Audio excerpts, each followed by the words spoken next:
బ్యాంకులకు రుణాల ఎగవేత ఫోర్జరీ కేసులు ఉన్నట్లు నిరూపిస్తే పోటీ నుంచి తప్పుకుంటామని అనకాపల్లి కూటమి అభ్యర్థి సీఎం రమేష్ ఆసక్తికర వ్యాఖ్యలు చేశారు. పార్లమెంట్ ఎన్నికల్లో స్థానికత కంటే సమర్థతకే ఓటు వేసి నాయకులుగా తీర్చిదిద్దిన చరిత్రను గుర్తు చేశారు. తెలుగు రాష్ట్రాల్లో పీవీ నరసింహారావు, నీలెం సంజీవరెడ్డి స్థానికతతో సంబంధం లేకుండా వేర్వేరు చోట్ల పోటీ చేసి గెలుపొందిన విషయాన్ని ప్రస్తావించారు.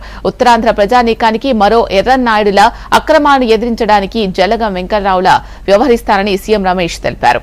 రెడ్ల దౌర్జన్యాలను ఎర్రనాయుడు, వెంగళరావు అడ్డుకున్నట్లు ఎక్కడ అన్యాయం జరిగితే అక్కడ ఉంటామన్నారు. రాజ్యసభ సభ్యుడిగా ఉంటూ పులివెందులలో తాగునీటి సమస్య పరిష్కారానికి ఎంపీ లార్డ్స్ నిధులు ఇచ్చామన్నారు. చోడవరంలో టైల్స్ యజమాని ధర్మశ్రీ వేధిస్తుంటే అడ్డుకున్నారని తెలిపారు.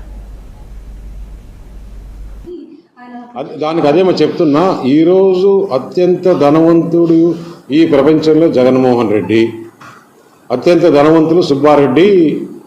నేను ఎక్కడన్నా కానీ మీరు చూడండి, నేను కూడా రాజకీయాల్లో ఉన్నా కదా, పవర్లో ఉన్న, అధికారంలో ఉన్నా.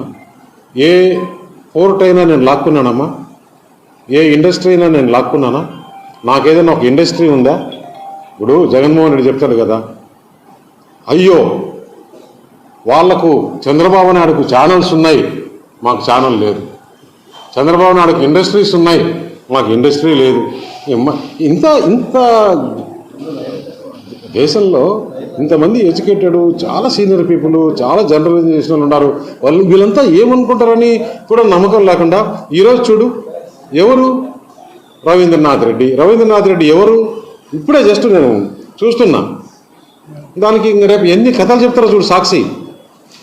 సాక్షి దానికి ఎన్ని కథలు చెప్తారో చూడండి రేపు. ఆయన అవినాష్ రెడ్డి చంపలేదు, చూస్తూనే ఉన్నాడని ఆయనే చెప్తున్నాడు. ఇప్పుడే 1 hour బ్యాక్ పబ్లిక్ మీటింగ్లో గంగిరెడ్డి చంపుతుంటే అవినాష్ రెడ్డి చూస్తూ ఉన్నాయంట. ఇన్ని రోజులు అందరూ చెప్పింది ఏంది? అవినాష్ రెడ్డి గుడ్డులతో నరికినాడని చెప్పామా? అవినాష్ రెడ్డి కదా చేయించిందని అందరూ చెప్పింది. అడిగే ధైర్యం ఉండాలి. చాలామంది ఈరోజు అంటే కొంతమంది మీడియా బాగున్నారు. నేను అడిగితే మళ్ళీ నా మీద వచ్చి కేసు పెడతారేమో, మా ఫ్యామిలీని ఏం చేస్తారేమో, లేకుంటే ఇంకోటి ఏం చేస్తారేమో అని ఈరోజు భయంతో బతుకుతున్నారు మీడియా కూడా. ఆ భయం పోవాలి, మీడియాకి స్వేచ్ఛ రావాలి. ఇన్ని రోజుల నుంచి ఉన్నాం. ఏ రోజన్నా ఎక్కడైనా కానీ, నాకు 30 ఏళ్ళ రాజకీయ అనుభవం ఉంది కదా, ఏ రోజన్నా కానీ మేము మీడియాని బెదిరించేది ఉందా? ఏదైనా ఉంటే చెప్పుకుంటాం, కానీ మాకు కన్విన్స్ చేసుకుంటాం.